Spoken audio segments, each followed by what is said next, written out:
هذا السمك ميت من الدفن، محجوز ما يصير عنده.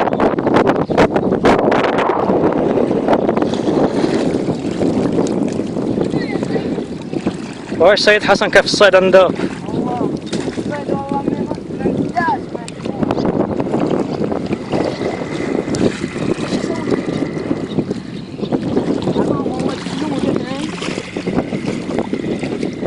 ها أعزائي المشاهدين، شوفوا هذا الميت بعد الصغير ذاك يموت.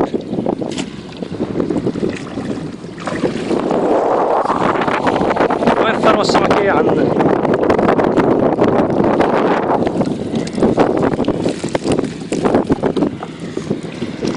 وهذه الجرافات تدفن البحر.